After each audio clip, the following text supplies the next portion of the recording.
Кањонот Матка, на 17 километри оддалечен од центарот на Скопје. Граѓаните ги примамуваат природните убавини, чистиот воздух. На самата патека кон кањонот, деновиве може да се забележат греди, а со неколку метри пешачење од левата страна на патеката може да се види и метална конструкција. Има греди, скала, лопата, цевки.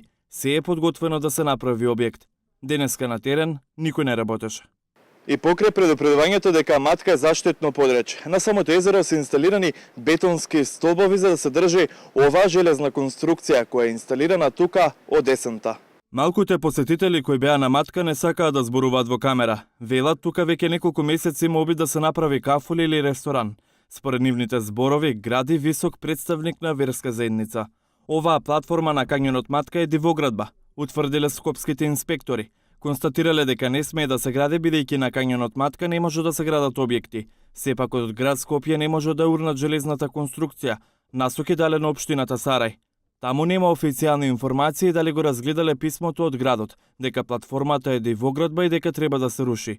Од општината ни посочи дека градоначалникот Блерин Беџети е на состаноци, а шефот на инспекторите веројатно е на боледување. Раководителот на урбанизам Аднан Сарачини не можеше многу да ни објасни. Тврди дозвола за градба не дале и дека законски ќе постапат, што би значило дека платформата треба да ја урнат. Во моментот и да сака да градат, да барат одобрење, не ќе може да добијат кај нас. Значи за ова метална конструкција нема одобрење за градба. Не знам за која метална конструкција, но може би е во поправка. Ја немам Претходно ја немаше.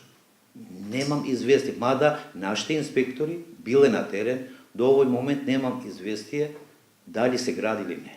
Од град Скопје информираат дека е издадено забрана дека не е дозволено таму да се гради.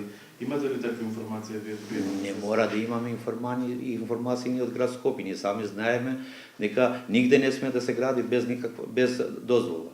Не мора, ние сами знаеме дека секој објект што се гради во наша територија и во територија на Република Македонија треба да има некаков документ или одобрење или решение. Сарачини објаснува дека е при крај планот за урбанизација на Матка, што ќе биде предаден до град Скопје, за да се прецизира како законски да се урбанизира кањонот Матка. Токму Матка пред 4 години беше прогласен за еден од најубавите кањони во Европа.